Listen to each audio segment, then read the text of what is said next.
Le grand dialogue. Sigika Foba. Le grand dialogue de l'émission de débat du studio Tamani sur votre radio. Chaîne Berry. Halud Mauni. Chaîne Berry. Sigika Foba. Le grand dialogue. An lamɛnbaaw bɛɛ lajɛlen ni wula an ka bi sigi ka fɔ ba bɛna hakili jagabɔ fɛn min de kan o de ye an yɛrɛ ka jamana kɔnɔna na min ye an ka laadala dɔɔnibaw n'o ye ayiwa u bɛ wele ko ɲamakalaw olu kun bɛ fɔlɔ kɛlɛ caman ban olu de kun bɛ ɲɛfɔli kɛ mɔgɔw ni ɲɔgɔn cɛ olu fɛɛrɛ ninnu kɛra cogoya di bi ka d'a kan bi ni kɛlɛ wulila maa wɛrɛw de bɛ taa wele minnu bɛna o koɲɛ ɲɛnabɔ walasa ka kuma o jamukan kan sa an ye wele bila maa saba ma Umar Sidi Sango ale ye communicateur traditionnel ye n'o ye ɲamakala ye Abdoulaye Sall ale ye ayiwa CRI 2002 ɲɛmaa ye Dr Ali Tunkara ale ye kalankɛla ye an ka jamana sanfɛ kalansoba la sociologue don ne yɛrɛ ye Muhamadu Ture ye aw bɛɛ lajɛlen ni wula aw danse. Le grand dialogue. ɲininkali fɔlɔ an b'a tengo Abdoulaye Sall ma n'ale ye CRI 2002 ɲɛmaaba ye an bɛ don min na i ko bi an ka fɛɛrɛ fɔlɔfɔlɔ fɛɛrɛw minnu tun bɛ kɛlɛw ɲɛnabɔ ɲamakalaw de tun b'a baaraw kɛ ka caya olu kɛra di. Bon, n bɛ radio Tamani fo fɔlɔ studio Tamani fo parce que a bɛ san 5 ɲɔgɔn bɔ aw bɛ baara min na jamana in kɔnɔ pour que ka jamanadenw kala ɲɔgɔn na donc an man jun k'a fɔ n ka na bi fana ka na kuma nin fɛ mais n'i ko ɲamakala t'a yɛrɛ bolo ɲamakala ni dugutigi de don ani dugudenw de don o de kama n'i y'a lajɛ fɔlɔ hali ni dugutigi bɛna lajɛli kɛ n'an b'a wele sisan ko o débat a ta kɛ fɔlɔ n'a ma ɲamakala bila ka taa dugu kɔnɔ ka taa lajɛ dugu bɛ cogo di aw bɛ mun wele l'opinion karisa ni karisa olu ka hakilina jumɛn ye nin ye ɲamakala b'o o baara kɛ ka ban o de kama ni lajɛli don sera ni dugutigi kan ka kuma a ta kan kɔrɔta a bɛ kuma don ni ɲamakala de ye ɲamakala de bɛ kuma lase n'a y'a dɔn k'a fɔ dugutigi ye kuma min fɔ a ye a n'a ye nin fɔ a tɛ bɛn ninnu tigiw ma a bɛ kuma la tile donc ɲamakala dun tɛ a yɛrɛ ma bɛɛ dun tɛ kɛ ɲamakala ye ɲamakala ni dugutigiw n'u jatigiw de bɛ ɲɔgɔn fɛ mais an b'o mun ma o kɛra depuis lawale c'est-à-dire Sunjataw ta ni Kanku Musaw ni Bitɔn Kulubali mais an bɛ diɲɛ mun kɔnɔ bi n'a bɛ wele ko 21e siècle ayiwa ɲamakala an bɛ se ka fɔ ɲamakala bɛ yen mais an bɛ se ka fɔ fana baara dɔw bɛ yen o bɛ kɛ bi hali hɔrɔnw fɛ mais ɲamakalaw de b'o kɛ n'an b'olu wele n'o y'aw ye n'an b'a wele communicateurs ça c'est extrêmement important f'an k'o fana lajɛ ɲamakala bi ɲamakala a bɛ diɲɛ mun kɔnɔ ani kunu ɲamakala tun bɛ diɲɛ mun kɔnɔ kelen tɛ donc o de bɛ se ka ko caman gɛlɛya bi hali n'i y'a lajɛ jamanaw ni ɲɔgɔn cɛ i b'a tɛrɛ ambassadeurs de bɛ yen i b'a tɛrɛ ministre des affaires étrangères de bɛ yen hali jamana yɛrɛ jɔbolo fɔlɔ u bɛ mun wele les rapports entre l'État et les autres États du monde donc ni ko kɛra cogo o cogo fo dɔ k'i da don a la pour que ka se ka a ko ladilan voilà. D'accord ayiwa Umar Sidi Sango n'a y'a ta k'a lajɛ kunu ɲamakala ani bi ɲamakala danfara jumɛn de b'u ni ɲɔgɔn cɛ. ayiwa n bɛ kuma daminɛ ni ka foli belebele ɲɛsin n kɔrɔkɛ ma n'o ye monsieur le ministre Abdoulaye Sall ye ka foli kɛ fana docteur Tunkara ye k'u ni ce u yɛrɛ ye ka na sigi nin kɛnɛ in kan k'an ka jamanadenw kunnafoni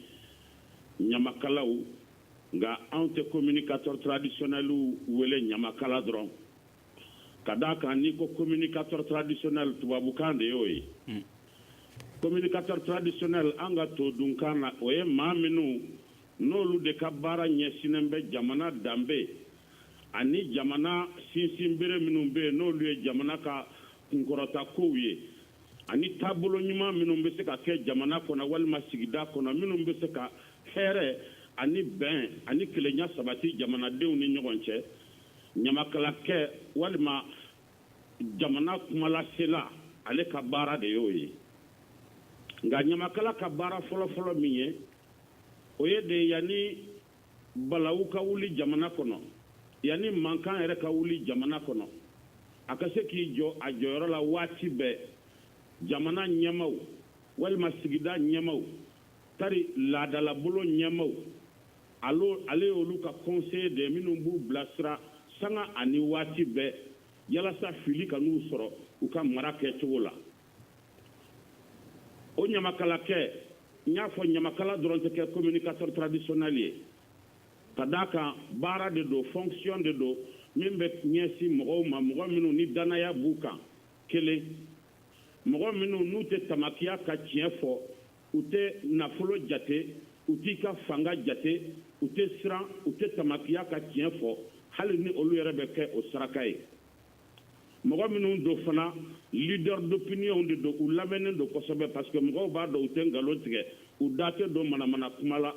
u tɛ natabaw ye fana minnu b'u kuma f'i ye min ka di tulo ye parce que i bɛ fɛn ɲɛ u ye ni olu condition réunira de i bɛ se k'a fɔ ko karisa ye ɲamakala ye walima communicateur traditionnel don n'o condition ma réuni n'olu ma fara ɲɔgɔn kan dɔrɔn i tɛ se ka o baara kɛ min ye ɲamakalaya ye walima communicateur traditionnel n ka dakuru ɲɛ fɔlɔ y'o ye yanni aw ka kuma wɛrɛ ɲɛsin ma nka danfara jumɛn de bɛ fɔlɔ ɲamakalaw ni bi ɲamakalaw ni ɲɔgɔn cɛ n ka jaabi in kɔnɔ n ye danfara yɛrɛ fɔ ka ban ka d'a kan kunu ɲamakala tun ye danbetigiya gardien de il était le dépositeur des grandes valeurs qui fondent notre société c'est-à-dire jogoba minnu bɛ anw ka jamana kɔnɔ kabini kunu fo an nana se indépendance la jogoba minnu tun bɛ ni maliden tun tɛ se ka sago olu kunna ɲamakalaw de ka baara tun y'o ye k'olu jogow ta k'u da kɛnɛ kan sɔgɔma o sɔgɔma adamadenw ka u inspiré ni o jogow ye ka se ka jamana baara ka faso baara o de tun ye kunu ɲamakalaya fondement ye n y'o fɔ n ka kuma introduction na k'a yira k'a fɔ o de tun ye ɲamakalaya fondement ye waati min na ɲamakalaw bɛ désigner u ma désigner dɔrɔn ko parce que jeliw don ou bien numuw don walima garangew don walima funɛw don dugu dɔw ɲamakalaw désignera ka sɔrɔ ɲamakala yɛrɛ tɛ ce n'était pas des hommes de caste danaya min b'u kan dugu kɔnɔ an'u ka kumaw sabatilen don u bɛ se kuma ɲɛfɔ la ka kumaw latile ni faama ye min fɔ olu tulo kɔrɔ a fɔcogo fɛ fitinɛ tɛ wuli dɔnniya b'u la fana u ka jamana laadaw kan o tuma olu de bɛ se ka wuli ka kuma jama ye jama ka sɔn u ye o de ye kunu ɲamakala ye bi ɲamakala an tɛ o danbew caman yɛrɛ maîtriser bilen ka d'a kan danbetigiya b'a ɲini ɲamakala yɛrɛ fɛ e kana bɛɛ deli i kana sɔn ka bɛɛ ka fɛn minɛ ka d'a kan e yɛrɛ ɲamakalakɛ e ye hɔrɔnkɛ de ye i n'i ka jatigikɛ bɛ yen min bɛ e la wasa ka sɔrɔ e ma taa maa si deli o de kama i tɛ siran ka tiɲɛ fɔ maa si ye ayiwa bi an nana don diɲɛ min kɔnɔ comme on le dit le monde du matérialisme et de l'individualisme a fait que bɛɛ b'i yɛrɛ de filɛ fɔlɔ ɲamakalakɛ b'a fɛ a ka boli mobili ɲuman kɔnɔ i n'a fɔ jatigikɛ bɛ boli a kɔnɔ cogo min a b'a fɛ a ka villa jɔ a b'a fɛ a ka muso ɲuman furu donc a natara wari nɔfɛ kosɛbɛ n'i natara wari nɔfɛ ne ye valeur minnu fɔ ka tɛmɛ i tɛ se k'olu si sɛbɛntiya i tɛ se k'olu baara kɛ bilen. d'accord docteur Ali Tunkara nafolo ye ɲamakalaya tiɲɛ wa. ne bolo sango ka kuma n'i y'a lamɛn i b'a ye k'a fɔ ko a da magara sababu caman na min kɛra bi ni ɲamakalaw ni maa minnu bɛ kuma jama tɔgɔ la u lamɛnlen tɛ bi ani a kɛra sababu yɛrɛ bi u se ka ko yɛrɛ ɲɛnabɔ sabu u ma se ka maaw jigi fa tiɲɛ don ni nafolo ko in jateminɛ o jɔyɔrɔba de bɛ ko in na yan'an ka se nafolo fɔlɔ ma a ye fɛn dɔw fɔ minnu kan ka ye nin maa kofɔlen ninnu na o fɛn fɔlɔw la a y'i sinsin tilennenya kan donc tilennenya jɔyɔrɔba de bɛ nin ko ninnu na lawali fo kana bila bi la nin yɔrɔ kofɔlen ninnu na a kɛra dugubakɔnɔlaw ye a kɛra togodaw ye o maa minnu bɛ yen k'a fɔ ko jama ye danaya d'u ka kuma jama tɔgɔ la maa minnu bɛ danaya da u kan a kɛr'u bɔkolo sababu ye walima u yɛrɛ ka danaya sababu ye o i b'a ye k'a fɔ maaw don maa minnu tɛ nata maaw don ka hami ye jama ka hɛrɛ jama bɛ hɛrɛ sɔrɔ cogo di ko hami ye o dɛ nka n'i y'an ka bi maaw ta i b'a ye k'a fɔ ko ɲamakalaw ani maa minnu ni jama jigi b'u kan o maa kelen ninnu de bɛ tugu politiki mɔgɔw kɔ o maa kelenw de bɛ tugu diinɛ mɔgɔw kɔ o maa kelenw de bɛ tugu waritigiw kɔ hali ni nin maako fɔlɔ bɛ nkalon kan a kɛra sababu ye bi u tɛ se ka sɛ da o ji la sabu danaya min tun b'u kan fɔlɔ u ka fanga bɛɛ kun y'o dɛ u ka tilennenya u ka fanga bɛɛ kun y'o de nka ni tilennenya tɛ yen dannaya tɛ yen u kan ka tugu mɔgɔ min kɔ o de t'o dɔn bilen u bɛ maa lajamu maa min ni sɔrɔ b'i la u bɛ taa maa contre la maa min ni sɔrɔ t'i la o kɛra sababu ye bi wariko yɛrɛ ye mɔgɔw la fitina ka se hakɛ dɔ la fo maaw yɛrɛ bɛ ka se k'a fɔ yalima an ka dɔnko n'an ka kɔrɔlenw olu bɛ se ka ko bali bilen wa a siga bɛ bi maliyɛnw ye kosɛbɛ olu bɛɛ lajɛlen fana kɔfɛ n'i ye an ka bi diɲɛ laban ta i b'a ye ka fɛn dɔw kɛra tubabu jamanaw kan fo ka na san yɛrɛ ka sigidaw la bi n'o ye hadamadenw jogo yɛlɛmali ye n'i ye hadamaden ta ka kɔn san kɛmɛya bi i b'a ye k'a fɔ ko hali n'a b'a ka bolifɛn ko fɔ a b'a fɔ an ka mobili an ka du an ka muso o yɛrɛ k'a fɔ ko hadamadennin kelen tun tɛ foyi ye jama kɔrɔ i tun bɛ jama kɔnɔ nka bi n'i y'an ka bi laban in ta i b'a ye k'a fɔ ko maninfin b'i yɛrɛ tɔgɔ de fɔ fɔlɔ n ka moto n ka bolifɛn muso n denw nin bɛɛ yɛrɛ k'a fɔ ko an bɛ waati de kɔnɔ waati min ni jama ka laɲini tɛ maaw ka hami ba ye bilen hami fɔlɔ min mɔgɔ la bi n yɛrɛ ka sɔrɔ hami fɔlɔ min mɔgɔ la bi n bɛ se ka lafiya sigida la cogo di hami fɔlɔ min mɔgɔ la bi ne bɛ se ka bila tɔw ɲɛ cogo min nka ni tɔw bɛ se ka kɛ ɲɛfɛ cogo di tɔw bɛ se ka hɛrɛ sɔrɔ cogo di a ka dɔgɔ bi maa minnu bɛ yɛrɛ ɲininka o la n'an nana ɲamakalaw ma i b'a ye k'a fɔ ko tiɲɛ yɛrɛ la bi o kɛra sababu ye ka maaw jigi tɛ kosɛbɛ sabu fɔlɔ a kɛra mara sigida gɛlɛyaw ye o a kɛra sɔrɔ ta fan gɛlɛyaw ye o hali kɛlɛ mɔgɔ maninfin fila ni ɲɔgɔn cɛ walima kabila fila fo ka taa bila dugu fila jamana fila ni ɲɔgɔn cɛ i b'a ye k'a fɔ ko ni makufɔlɔ ninnu de tun bɛ maaw tun b'u jigi da ninnu de kan ka se ka kɔlɔlɔ wuli ka bɔ sigida kan nka ni makufɔlɔ ninnu bɛ tiɲɛ la u bɛ gɛlɛyaba don u ka baara kɛtaw la sabu danaya tɛ yen fɔlɔ filanan u kan ka kuma mɔgɔ minnu fɛ olu tigɛlen b'u la sabanan bɛɛ y'a dɔn k'a fɔ fana u ka kɛlɛ bɛɛ ye wele ka hamina kow de ye jama ka hamina ko ka du ka kɛlɛ kɔrɔ kosɛbɛ n'i ye hali a ta misala surunna an ka kalafili tɛmɛnenw na ni bi tɛ i ta ye diɲɛ fan si k'a fɔ ko ɲamakalaw ni maa minnu bɛ kuma jama tɔgɔ la k'u bɛ bɔ k'a fɔ ko an bɛ karisa masina jukɔrɔma tintin walima an bɛ karisa masina an b'a fɛ karisa masina ka fanga sɔrɔ olu t'u ka baara ye sabu maa min n'i kan ka kuma jama ni ɲɔgɔn tɛ a fɛn ka tubabukan na la neutralité axiologique i kan ka fɛɛrɛ de kɛ jama bɛɛ ka yɛrɛ y'i la nka n'i taara fan dɔ la dɔrɔn fan dɔ min ni n'olu tɛ kan kelen fɔ n'olu tɛ kun tilenna kelen na a bɛ kɛ sababu ye ka sigi gɛlɛya mɔgɔw ni ɲɔgɔn cɛ o la n'i taara hali an ka camancɛ maraw la bi o kɔlɔlɔba de bɛ fɔlɔ mɔgɔw bɛ ɲininkali kɛ bi k'a fɔ ko mun de la bagangɛnnaw ni sɛnɛkɛlaw ka kɛlɛ an ka sigida mɔgɔw dɛsɛlen bɛ k'a fɔ ka ban o ye ɲininka k'a fɔ ko maa minnu kan ka nin kuma ninnu fɔ ka ban a ma n'u lamɛnlen tɛ bi a ma n'u mɔgɔ jigi min kun b'u kan o ye mɔgɔw jigi walo a ma n'u mɔgɔw kun bolo falen b'u kan k'a fɔ u bɛ se ka jɔyɔrɔ min fa jɔyɔrɔ min ma se ka fa o kɛra sababu ye bi maninfin yɛrɛ ta de bɛ taa fan mɛn ni kɔlɔlɔ ye sɔrɔ an da bɛna sama kuma nataw la hali n'i taara an ka kiiritigɛ bulonbaw fana ni gɛlɛya kelenw bɛ n'i taara an ka laada tiɲɛw kan ka fɔ laadaw minnu fɛ ani tiɲɛ kan ka fɔ maa minnu fɛ laadaw tɔgɔ la hali ka taa bila fɔ diinɛmɔgɔw la ni kɔlɔlɔ kelen bɛ maa minnu bɛɛ kɔ. D'accord Dr Sall bibi in an bɛ don min na i ko bi ɲinan kɛra ɲamakalaw kɔ de wa walima kelen o tɛ ka se k'u jɔyɔrɔ de fa bilen. ne ye mun fɔ ɲɛna k'a fɔ an tɛ se k'a fɔ k'an bɛ ɲamakalaw ta k'u bɔ société yɛrɛ kɔnɔ u tɛ se ka bɔ parce que dugu ni ko dugu a bɛ fɔ dɔw kana ko c'est une cellule vivante cellule de don donc ɲamakala b'o o cellule de kɔnɔ ɲamakala a bɛ du kɔnɔ dɛ mais a dun bɛ kalan de mais est ce que bi ɲamakala bɛ lakalan n'i ko i b'a lakalan comme an bɛ mécanisme non juridictionnel de kan an bɛ se k'a fɔ yanni balawu ka kɛ o kalan kan ka dɔn mun b'a tɔ balawu tɛ se ka kɛ ni balawu kɛra o fana kalan bɛ yen o modules bɛ yen pour que ni balawu kɛra o ko bɛ se ka dilan ɲɔgɔn ni balawu tɛmɛna a bɛ wele ko non répétition tɔw kana mun b'a kɛ kɔlɔlɔ mun y'an sɔrɔ o ɲɔgɔn kana an sɔrɔ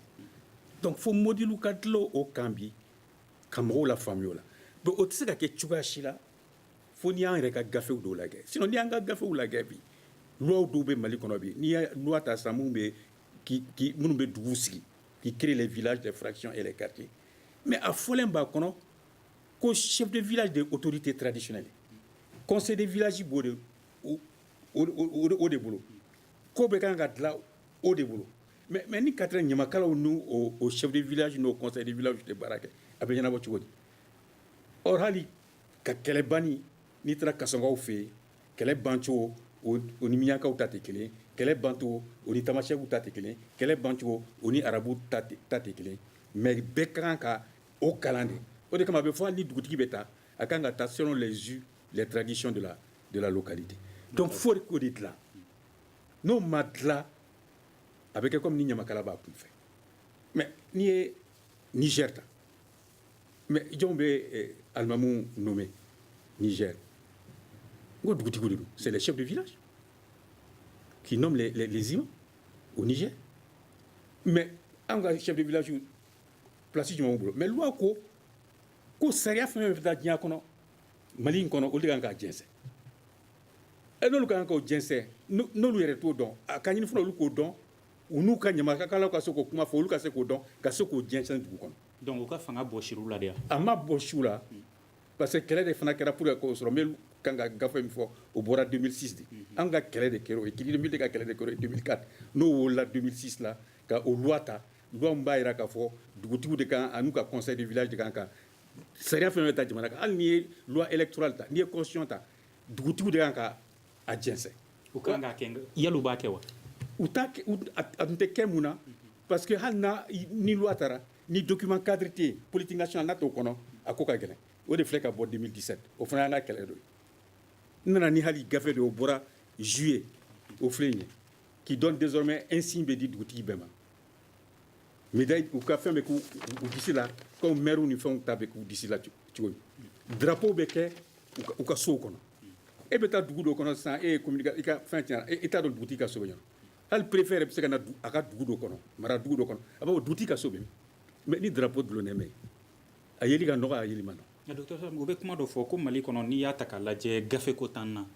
sariya ko t'an na ko nka waleyali de ye baara ye tiɲɛ don nin gafe ninnu bɛɛ bɛ yen yali u bɛ waleya wa. ne ko n ko nin gafe in filɛ ka bɔ an bɛna o de waleya nin bɔra cogo di nin bɔra cogo di parce que an dun ye répertoire labɔ chef de village filɛ nin ye n'i ye nin ta sisan Segu Tomiɲa Yoroso a dugutigi bɛɛ tɔgɔ bɛ nin kɔnɔ a ka numéro de téléphone n'a ka di ye n b'a d'i ma i yɛrɛ b'a dayɛlɛ i bɛ numéro dɔ ta i bɛ dugutigi de wele nin cercle kɔnɔ o dun tɛ yen n'i y'a mɛn ka fɔ a bɛ lawaleya an ka dɔn fɔlɔ k'an bɛ yen an tilal'o baara de la sisan donc e bɛ kan ka mun kɛ ɲamakalaw de bɛna kɛ sisan pratiquement an bɛ a se ka wele an bɛna o kɛ comme des conseils spécialisés n'u ka kan ka loi jɛnsɛn a jɛnsɛnbaga bɛ se ka k'olu ye mais u ka kan ka former plan de formation bɛ kɛ a fɔra ko dugutigi de ka kan ka fana mobilisation des ressources internes i b'a la kɛ mairie bɛɛ b'a fɔ k'an tɛ se ka TDR taxe de développement régional l'école. an bɛ segin an kɔ dɔɔni i y'a jira k'a fɔ ko u tun bɛ lakalan o la de fɔlɔ nka fɔlɔ est ce que bangebagaw de tun tɛ denw lakalan laadaw ni sariyaw la i n'a fɔ ni ɲamakala don n'an y'a ta o cadre kɔnɔ comme an bɛ ka kuma o de la fa de b'a ɲɛfɔ den ye i kan ka taa sira min fɛ i kan ka nin baara kɛ cogo di o tuma bangebaaw de y'u bolo bɔ o baara kɔrɔ wa. o bɛ kɛ tuma min o tuma ma école française dɔn bi f'i ka se k'i den don école la f'i ka se ka dɔn tubabu kalan na. O de kama il faut pas qu'il y ait éducation traditionnelle ni éducation moderne bɔ ɲɔgɔn na sans qu'on filɛ k'a fɔ ça ils sont communicateurs traditionnels mais ça veut dire que de l'autre côté il y a les communicateurs modernes que vous êtes olu bɛ se ka kɛ ɲɔgɔn na ɲa jumɛn ma donc o baara bɛɛ de bɛ se ka kɛ ne filɛ ka nin baara min f'i ɲɛna nin ye san 14 baara de parce que ni i colonisera ni mɔgɔ nana mara n'a ka hakili ye ale bɛ tubabukan fɔ fɛ ka tubabukan fɔ ale ka système politique ye mun ye fo ka système politique ka ko ye o ka san 50 san 60 k'i kunna n'o taara yanni i ka yɛlɛma san 10 san 20 ko tɛ dɛ mais n b'a fɔ bi k'a fɔ disposition bɛɛ talen don bi nin ko bɛ se ka dilan ɲa jumɛn ma dugu kɔnɔ dugutigi n'a ka conseillers kɔnɔ hali ka les conseils de village de quartier k'a dayɛlɛ denmisɛnninw ka se ka don musow ka se ka don mun b'u bali u k'a fɔ k'u bɛna Bamako k'a fɔ k'u bɛ taa immigration o baaraba de bɛna daminɛ sisan donc an kana fɔ k'an bɛ ɲamakala sama ka bɔ cellule to la c'est un élément de la cellule mais élément mun don important parce que sango filɛ ka fɔ o nafa de kosɔn an bɛ fɛ ka jamukan in kɛrɛnkɛrɛn sango filɛ ka fɔ ko ɲamakalaw bɛ tiɲɛ fɔ ɲamakalaw ko la donc ni sariyaw bɔra loi mana bɔ constitution mana bɔ n'a fɔra ye mɔgɔw ka l'impôt sara donc ni ɲamakalaw i da don kuma la a ka ca ala fɛ caman bɛ l'impôt sara. d'accord Umar Sidi Sango yali colonisation mara tubabuw ka mara min kɛra farafinna kan ayiwa ani tubabukalan yali o de ye ɲamakalaya tiɲɛ an bolo wa. ayi o ma ɲamakalaya tiɲɛ tubabuw tun bɛ yan waati min k'a sɔrɔ tubabu fanga tun bɛ yan kuluba ɲamakalaw tun bɛ yen nɔ minnu jatigiw u m'u labila don si u ma siran tubabu kɛ ɲɛ monsieur le ministre Salbou dans un chef de canton kan ɲamakalakɛw tun b'u kɛrɛfɛ tubabu tile la yan tubabu y'o laada bonya u y'a dɔn k'a fɔ ninnu ye ɲɛmɔgɔ ninnu ka conseillers de ye an'u ka cidenw de ye an'u ka kumakan lasela de ye minnu kan ka k'u kɛrɛfɛ o kama hali tubabukɛ yɛrɛ tuma dɔw la u bɛ mɔgɔ ɲini min b'ale ka tubabukan yɛlɛma k'a fɔ bamanankan na a ka ca ala fɛ i b'a sɔrɔ chef de canton yɛrɛ ka ɲamakalakɛ n'a bɛ tubabukan dɔɔni mɛn ale de bɛ tubabukɛ yɛrɛ ka kuma lase dugudenw ma ka d'a ka tubabukan tun tɛ fɔ an ka jamana kɔnɔ nka n b'a fɛ ka segin ka na yɔrɔnin dɔ la o ye monsieur le ministre Sall ye kalanko min fɔ i ɲɛ b'a la kalanko in depuis ɲamakalaya daminɛna depuis an ka jamana in sigira ko Mande ɲamakalaya kalan bɛ kɛ duw kɔnɔ a bɛ kɛ sigida kɔnɔ maakɔrɔba dɔw tun bɛ yen nɔ a bɛ fɔ minnu ma tubabukan na les dépositaires du savoir de la société des grandes valeurs olu tun bɛ denmisɛnninw la kalan don o don waati kɛrɛnkɛrɛnnen bɛ yen denmisɛnninw bɛ lasigi kɛnɛ dɔ kan k'u la kalan adamadenya taabolo sinsinberew ye minnu ye n'a bɛ fɔ olu ma les piliers olu modiliw tun bɛ d'u ma dɔɔni dɔɔni i n'a bɛ kɔrɔbaya hali ka tamani fɔ k'a don i kaman kɔrɔ ka tamani fɔ a don cogo i kaman kɔrɔ berenin bɛ minɛ cogo min i b'a fɔ k'a dan yɔrɔ min ni ɲɛnajɛ de don ni sukoɲɛ de don i b'a fɔ k'a dan yɔrɔ min o bɛɛ tun bɛ kalan denmisɛnninw kun kuma tɛ kuma fɔcogo ani kuma fɔ yɔrɔ ani kuma fɔ waati ani kuma kan ka fɔ jama min ye i ka se k'olu sugandi k'olu bɔ ɲɔgɔn na jama min dusu kasilen don n'i nana yɛlɛ ko kuma de fɔ olu ye i y'i ka baara jɛ dɛ donc baara in tun bɛ kalan depuis lawale la ne min filɛ ka kuma i fɛ je porte la triple casquette de journaliste de profession. C'est ce que j'ai appris comme métier de mon existence. Bamananga. Mais de par mes souches, mes origines, je suis communicateur traditionnel. Bamananga sango. Ne mi filɛ ka kuma i fɛ nin ye. Ne ka baara yɛrɛ ye kunnafoni di de ye n y'o de kalan o de baara ye lase n bɛ baara kɛ yɔrɔ min na primature la bi. Filanan ye n ye communicateur traditionnel ɲamakalaya sɔrɔ n ka du kɔnɔ kabini an sinti la fo ka na an faw la olu ye tubabu kalan kɛ ka fonctionnaire baw kɛ mais ɲamakalaya laadaw n'a danbew u ye anw kalan o la an denmisɛnnin ma an kɔrɔbayara n'a ye ka sɔrɔ an dun bɛ taa tubabu école la don o don an y'an ka diplôme sɔrɔ k'an ka journalisme métier kɛ ka sɔrɔ o laadaw n'o danbew an bɛ k'olu kalan kɛrɛfɛ an faw n'an baw fɛ n bɛ se ka exemple damadɔw d'i ma transition waati tuma min jamana in kalayara ni mankan wulila jama wulila ka taa fo kuluba ka taa bin jamanakuntigi kan ye segu ɲamakalaw ye délégation dɔ kɛrɛnkɛrɛn ka musakaw bɛɛ bɔ u yɛrɛ kun ka kariw luye ka na premier ministre sɔrɔ a ka bureau la a waati Cheikh Modibo Jara k'u nana sisan u b'a fɛ baara ka di olu ma sa olu ka jamana denw la fara ɲɔgɔn kan ka kuma u ye yalasa bɛn ni lafiya bɛ na jamana kɔnɔ u nana fana u y'a baara kɛ fo ka se a dan na u kan ka maa o maa ye u kan ka kuma maa o maa fɛ wa u ma kuma ni nata ye parce que u nana n'u yɛrɛ de ka nafolo ye u ye u ka séjour bɛɛ kɛ yan nɔ u b'a kɛ yɔrɔ min na u yɛrɛ de b'a dumuni bɔ u yɛrɛ de b'a so sara u m'a ɲini jatigi si fɛ u ko k'u mago tɛ ministre si ka dɔrɔmɛ kelen na ka d'a kan olu nana faso an'u ka danbe de ye o kɔrɔ ko ɲamakalaya an bɛ min ɲini kunu a ma tunu halisa n bɛ filanan min da o kan an kɔrɔkɛ n'an fa bɛ yen bi n'o tɔgɔ Muktar Kɔnɛ ale de Recotradi président et réseau des communicateurs traditionnels kabi an y'a dɔn fo bi a bɛ denmisɛnw kalan fɛn min na o ye danbetigiya de ye miliyari kana to i ka ɲina i yɛrɛ kɔ i ka danbetigiya e kan ka valeur minnu yira jamanadenw na hali ni i bɛ kuma min fɛ a ye miliyari de d'i ma kuma fɛ ni tiɲɛ ye kuma fɛ ni ladiriya ye n'a ye miliyari in d'i ma salamu aleykum i garisɛgɛ don n'a m'a d'i ma ko i ye kuma min fɔ a ye o y'a tɔɔrɔ wallahi e ɲamakalakɛ e bɛ taa n'i ka hɔrɔnya i b'i ka dulokiba ta ka taa baasi foyi t'i la sini i n'o cɛ mana ɲɔgɔn ye aw b'aw ɲɛ jɔ ɲɔgɔn na i t'i kunbiri ka d'a kan a b'a dɔn e tun ye min fɔ tiɲɛ don n bɛ kuma laban ni min ye nin yɔrɔ in kan ne yɛrɛ min filɛ ka kuma i fɛ don min bɛ don u ye nommé ka na premier ministre ka cabinet la premier ministre Mariam Kaidama Sise de ye nommé madame Sise Mariam Kaidama Sidibe nka premier ministre wolonwula de tɛmɛna a kɔ u bɛɛ y'a dɔn k'a fɔ n ye journaliste de ye nka n tɛ parti si la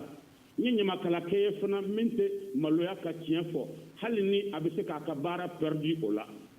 o de bɛ ni ɲɛmɔgɔw cɛ o b'a to u bɛ n bonya ne fana kan ka min kɛ baara la ani ɲɛfɔli la ani tilennenya la ne b'o yir'u la ka d'a kan n y'o de kalan olu ye misali damadɔw ye n bɛ ala ma hinɛna Sekumar Sumano n'ale kɛra recotrat du président ye n y'a ye siɲɛ caman ani jamanakuntigiw bɛ sigi kɛnɛ kelen kan a bɛ kuma minnu f'u ye o ye jamanajɔ kuma de ye wa a b'a f'u ye fana u k'u hakili to jamana sinamatɔnw na hali n'i ye ɲɛmɔgɔ ye jamana sinamatɔn minnu bɛ yen nɔ ɲɛmɔgɔya sinamatɔnw i k'i hakili to u la i k'u bonya u ka kumaw i k'u minɛ ni sababa ye hakili la ɲamakalaya o yɔrɔ a ma tunu nka bi denmisɛnninw an tɛ se k'a fɔ olu bɛ ka ɲamakalaya baara kɛ olu bɛ k'u yɛrɛ nata an'u yɛrɛ ka intérêt an'u yɛrɛ ka sɔrɔ u bɛ k'o de matarafa ɲamakalaya ni communicateur traditionnel a danfara bɛ kɛ o yɔrɔ de ye. Ayiwa Dr Ali Tunkara mɔgɔw est ce que mɔgɔw ma ɲamakalaya kɛ bi dɔnkilida ani soriyeda ninnu ye ka ɲina yɛrɛ k'a fɔ ko ɲamakalaya yɛrɛ buruju bɔra fɛn dɔ la min nafa ka bon an ka jamana ma kosɛbɛ. O tiɲɛ de sabu n'i y'an ka sigidaw lajɛ bi i b'a ye k'a fɔ ko maa yɛrɛ ɲamakala tun ye maa bɔkolo de la mɔgɔ bɛ ɲamakala sɔrɔ n'i bɛ ɲamakala sɔrɔ ni bɔkolo de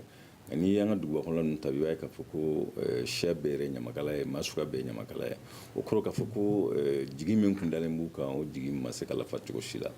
o bɛɛ lajɛlen kɔfɛ n'i taara jamanajɛyɔrɔ la bi tiɲɛ yɛrɛ la i yɛrɛ bɛ maloya ni ɲamakala ye hali ni ye ɲamakala ye sabu u bɛ ka mɛn kɛ a tɛ maninfin danbe labato cogo si la o fana o bɔlen kɔfɛ n'i y'a ye ɲamakalaw ka fɔ jɔyɔrɔ kun ka bon an ka sigida la n'i y'o ye sabu sigi tɛ yen k'a fɔ kɛlɛ tɛ sigi mɛn na sigi tɛ yen k'a fɔ ko gɛlɛyaw tɛ sigi mɛn na ni maaw tɛ yen maa minnu bɛ se ka kɛ sababu ye ka maaw ka fitinaw la sumaya maa min bɛ kɛ sababu ye ka maaw dɔn ɲɔgɔn na i b'a ye k'a fɔ o sigi bɛ gɛlɛya kosɛbɛ a kɛra nasarala ye o a kɛra suraka jamana ka fɔ kana bila an ka farafindugu la i b'a ye diɲɛ yɔrɔ o yɔrɔ a kɛcogo de tɛ kelen nka maaw kɔni bɛ yen maaw jigi maa minnu ye k'a fɔ ko ni ko gɛlɛyara an bɛ se ka se ninnu ma n'u kumana ka ca ala fɛ hadamadenw hakiliw na ɲɔgɔn faamu ɲɛtaga na se ka sabati mɛ n'i y'an ka mali ta bi tiɲɛ yɛrɛ ka di ala ye n'i taara politiki mɔgɔw lajɛ bi caman taara u ɲagami ɲamakalaw la u ka baara gɛlɛw bolo kosɛbɛ ɲamakala yɛrɛ surtout ɲamakala min lamɛnlen don i man ka dɔn parti la cogo si la nka n'i y'an ka hali an ka togodaw ta bi i b'a k'a fɔ ko ɲamɔgɔba ninnu parti politique mɔgɔw nana ka u sen ɲagamu sen na o bɛɛ lajɛlen fana kɔfɛ u kan ka baara minnu fana kɛ sango sera ma kuma kɔnɔna la maninfin ni m'i bɔkolo lajɛ ani tafan lajɛ k'a dɔn k'a fɔ ko i dahirimɛ a kan ka bɔ i yɛrɛ la i man k'i jigi sɛmɛ mɔgɔ la n'i ma se ko limana o la dɔrɔn jagoya i bɛ bin koko n'i man ka bin ko min kɔnɔ o de la bi n'i y'a ye n ye min fɔ kalafili tɛmɛlenw na i b'a ye k'a fɔ ko tiɲɛ yɛrɛ la ni ye ɲamakalaya ye jɔyɔrɔ foyi t'a la bi mali bɛ lahala min na bi sabu ɲamakalaw de kan ka kɛ sababu ye ka maa fitinalenw gɛrɛ ɲɔgɔn na nka olu yɛrɛ kelen bɛ sababu ye ka fitina yɛrɛ to juguya ka taa fɔ an ka sigida la o misala sun ye mɛn i b'a ye dɔw bɛ dɔ fɛ dɔ tɛ dɔ fɛ o t'u ka ɲamakala ka baara to ye ɲamakala bɛ jama jigi de ɲamakala ye o cogoya kelen fana hali min tɛ ɲamakala ye n'u bɛ kuma jama tɔgɔ la o maa ninnu fana n'i y'an ka sigida ninnu ta ka taa bamakɔ fo ka taa bila togodaw la i b'a ye k'a fɔ ko bi danaya t'u kan i b'a ye k'a fɔ ko bi o lamɛnlen yɛrɛ tɛ o sababuba ye min ye nata in don nata in kɛra sababu ye ka maaw ka baara gɛlɛw bolo kosɛbɛ o fana bɛɛ lajɛlen kɔfɛ maa min fana bɛ jɔyɔrɔbaw la f'an k'o yɔrɔnin fana fɔ i b'a ye u t'u ka sigidaw la ka ɲamakalaw wele k'u bila fɛnw na min t'u ka kɛtaw ye misala surun ye min i ye minisiri walima i ye depite i bɔ dugu la i b'a ye k'a fɔ fitina dɔw bɛ yen i bɔra maa min na olu jɔ tɛ fitina in na nka i jɔyɔrɔ kama ani jamana nalen ka fɛn min kalifi ma o dɔnni kama i b'a ye k'a fɔ mɔgɔ minnu kan ka kuma hadamadenw ni ɲɔgɔn cɛ ka tiɲɛ fɔ i jɔyɔrɔ kama i b'u bila fili kɔnɔna la olu de kɛra sababu ye bi ka i b'a ye hali kuran fan fɛ ka taa bila fo moti mara la bi ba yɛrɛ jigi tɛ maa ka sabu u dalen tɛ jamana la ni maa minnu fana kan ka kɛ sababu ye ka maaw ka fitinaw mɔgɔ fitina sɔrɔ ka bɔ mɔgɔw la u lamɛnlen tɛ u danbew fɛrɛ taafan yɛrɛ t'u la mɔgɔ yɛrɛ t'a dɔn min ye politiki mɔgɔ ye min tɛ politiki mɔgɔ ye danaya foyi t'u la sabu ɲamakala n'i y'a ye a kuma kun bɛ lamɛn fɔlɔ n'a ye fɛn fɔ i tɛ se ka bɔ a la i bɛ siran ka bɔ a la yɛrɛ sabu a ka fanga yɛrɛ ni jɔsen b'a la o jɔsen tun ye danaya de fɔlɔ o danaya in de binna bi pewu ka bɔ ɲamakala caman ka bɛɛ tɛ dɔw y'a yira fana k'a fɔ i n'a fɔ dr sali y'a fɔ yɔrɔ min na ko fɔlɔ ɲamakala kun tɛ kɔngɔ ka a jatigi to yen nɔ nka bibi in na est ce que jatigiw fana mu u jɔyɔrɔ bila o yɔrɔnin na k'a yira k'a fɔ ko bɛɛ b'i yɛrɛ ye ɲamakalaw fana bɛ k'u dahirimɛ ɲini cogo in tiɲɛ don n'i ye an ka mali sigi lajɛ bi i b'a ye k'a fɔ ko fɛn saba bɛ olu an ma se ka u bolo don ɲɔgɔn bolo o fɛn fɔlɔ mun ye an b'a fɔ min ma ko constitution jamana sariya sunba ni jamana sariya sunba ta bi a hakilila fanba bɔra nasara jamana de kan fɛnw b'a la minnu ka ɲi kosɛbɛ n'u kɛra o kɛcogo la o sariya sunba in n'i y'o ta ko ni an ka fɛn filanan n'o y'an ka sigida tiɲɛw ye k'olu gosi ɲɔgɔn na i b'a ye k'a fɔ ko u tɛ ɲɔgɔn ye fɛn caman na sariyaw nalen tubabu sariyaw nalen an fɛ a bɛɛ man jugu ye f'an k'o yɔrɔnin fana fɔ olu tubabu sariya ninnu nalen an ma se ka fɛɛrɛ tigɛ fɛɛrɛ min bɛ kɛ sababu ye ka ni sariyaw kofɔlen ni an taw ka se ka pɔn don u ɲɔgɔn cɛ ka se ka ɲɔgɔn tɛgɛ di ɲɔgɔn ma a sabanan fana ye min f'an k'o yɔrɔnin fɔ ka gɛlɛya diɲɛ yɔrɔ bɛɛ bi mali dɔrɔn tɛ hadamaden marali bɛ ka gɛlɛya kosɛbɛ f'an k'o yɔrɔnin fɔ an bɛ ka kule cogo min bi k'a fɔ hadamaden an tɛ ka ɲɔgɔn lamɛn n'i taara ameriki i bɛ nin kulekan kelen lamɛn n'i taara faransi i man taa alimɛɲi hadamadenw bɛ ka kule bi k'a fɔ ko maninfin yɛrɛ t'a dɔn i b'i yɛrɛ kalifa min ma bi sabu hadamaden marali gɛlɛyara kosɛbɛ nka tubabu jamanaw ka fanga kɛra min ye u y'a ye k'a fɔ ko maa tɛ ka gasiya diinɛ ma bilen laadaw tɛ gasiya ko ye bilen olu kɔni u ka kunnawolo sɔrɔla min fɛ o ye jamanaw de sɔrɔ jamana minnu ka girin ka tɛmɛ diinɛ kan jamana minnu ka girin ka tɛmɛ laadaw kan nka an ma se ka laada ni diinɛ ni hadamaden ka ni yɛlɛma yɛlɛmali ninnu an ma se k'olu de sɔrɔ ɲɔgɔn na o de kɛra sababu ye bi mali la i t'a dɔn tilenna yɛrɛ min mɔgɔw la sabu ni ye jamana sariya sonba yɛrɛ ta maa si tɛ k'o labato ni ye laadaw ta maa tɛ laadaw kɔ maa tɛ diinɛw kɔ an ko diɲɛlatigɛ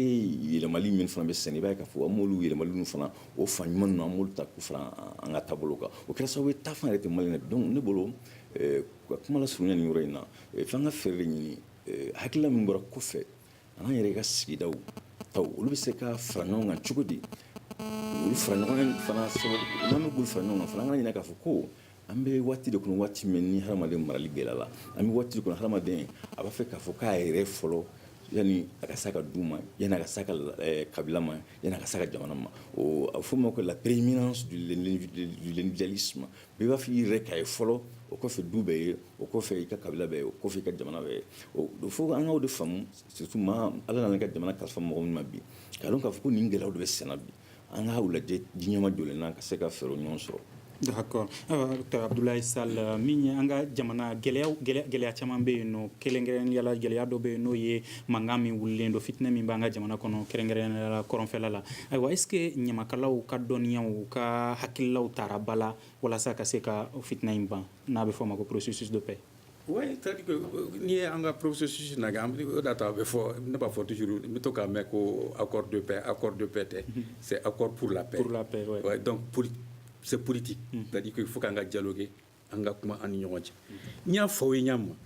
ɲamakala ni jatigi t'a la c'est ka bilalen don a yɛrɛ ma logiquement il faut que maintenant jatigiw n'u ka ɲamakalaw ka ɲɔgɔn minɛ ni jatigi ni ɲamakalaw ye ɲɔgɔn minɛ o kɔrɔ famille bɛ yen ni famille bɛ yen an tun bɛ mun wele ko les grandes familles o dun bɛ yen i tɛ se k'a mɛn cogoya si la ko problème wulila par exemple Kulikoro ko jaralakaw tɛ se k'o ɲɛnabɔ i t'a mɛn ko kayi ko wulila ko jalilakaw tɛ se k'a ɲɛnabɔ ko dɔ wulila Sikaso ko tarawelelakaw Gawo a bɛɛ bɛ ten i ye faamu donc f'an ka segin o de ma mankan mun bɛ yen n'i b'a fɔ ko mankan ne y'o de fɔ mɔgɔw ɲɛna n bɛ o fɔ mɔgɔw ɲɛna ne mun filɛ nin ye sisan en tant que malien citoyen malien mais ne bɛ se ka taa Kidal n bɛ se ka taa Tɛnɛkun n bɛ se ka taa yɔrɔ mɔgɔw bɛ mun kɔ les symboles de la République de l'État wuli de kɔ donc ça veut dire en quoi il faut que maintenant que État ni gouvernement de k'a dɔn k'a fɔ ni cohésion sociale don o ye jamanadenw yɛrɛ ka baara ye population ka baara ye an ka baara kɛ tubabuw bɛ mun wele ko les mécanismes non juridictionnels de la gestion de la prévention de la gestion et de la non répétition ni ko mécanisme non juridictionnel jumɛn ye sango ko c'est vrai chef de canton bɛ mais an ye indépendance an ma canton bɛɛ ci k'a kɛ arrondissement ye o ma na ni problème caman ye sinon tubabu tile la ni mankan dun wulila famille fila ni ɲɔgɔn cɛ hali mɔgɔ fila ni ɲɔgɔn cɛ n'i taara tubabu bilen bara tubabu bilen bɛ mun f'i ye est ce que aw sera dugutigi ma fɔlɔ est ce que aw sera jamanatigi ma n'i ko ayi a ye taa jamanatigi fɛ aw ka taa ko dilan bulon kɔnɔ fɔlɔ yanni aw ka se anw ma ayiwa Tunkara filɛ il est sociologue mais France, Afrique occidentale française, Afrique équatoriale française, commandant Blémanchimté, ni conseiller Fladuntabou, sociologue clé, ni ethnologue clé, pour qu'on ait une société donc. Mais on a préféré la guerre, on a gouverneur, ils n'ont ni sociologue, ni ethnologue, donc en iretanga, en ireton. Au problème. Or, on a une colonisation moussoro, au cours de la colonisation directe, c'est-à-dire français ou de faire un gars français. Mais il y a des pays anglophones comme Libéria ou Nigeria, c'était la colonisation indirecte. Donc, on a société libérienne et société nigérienne. Donc, on a pouvoir traditionnel qui sont très forts. On a les rois, les trucs, nous, même Burkina, le Moro n'a pas au Burkina. Ni Moro n'a pas d'unité. Ou ka bere rouge ou là dans kana amatu blafo 60 km ku kana do ba kono nous na ba kono katre Burkina tira. Mais enfin on n'a pas réorganisé, on n'a pas structuré Koula ben mais ka blâme service du mana mais le service de la démocratie et de la gouvernance. Mali on tient pas faut démocratie côté non démocratie côté c'est un problème de gouvernance. Mara. Gouvernance parce que France on marat mami France est un pays démocratique de où. Parce que c'est après la Révolution française de 1789 que la France est démocratique. Mais oui, parce que c'est la gouvernance. C'est par la gouvernance. Pour que vous cassez Tania. Donc, on a un problème de gouvernance. C'est-à-dire qu'il faut qu'on arrive à gouverner. Mais nos autorités traditionnelles, le pouvoir traditionnel, c'est clair et net. Ni quoi, bon, enfin, il sait qu'on nous tire, non. Mais d'où qu'on en a gagné? D'où qu'on en a gagné? Ni qu'à CB d'Ornier et qu'à te mettre mais Korkeba te fleur. Mais il y a des gens mais ni fait un bon boulot ou beto quoi. Donc problème nous faut qu'à don en cas curricula c'est-à-dire les programmes scolaires faut qu'on don c'est-à-dire la notion de famille, notion de l'intérêt général, tolérance, n'est-ce pas, la vérité. Et bon la vérité aucun de nous ne détient la vérité même quand Sango me dit que vous le tient faux. Mais toi tu as ta vérité, moi j'ai la mienne. Avec la vérité, mais vérité même. C'est là. Il y a fond. Donc, en cas de c'est-à-dire problème c'est un problème structurel. Ce qu'on a débattu de conjoncture, ce n'est pas un problème conjoncturel. C'est-à-dire qu'on nous a donné une structure sociale et sociologique et donc il faut que pour qu'on puisse s'en sortir, Fanga Barakoka, les Tungara et leurs élèves là, de mon point de vue, les sociologues et les ethnologues, ou Manganga, tout crève écoute, c'est parce qu'en réalité, en la société donc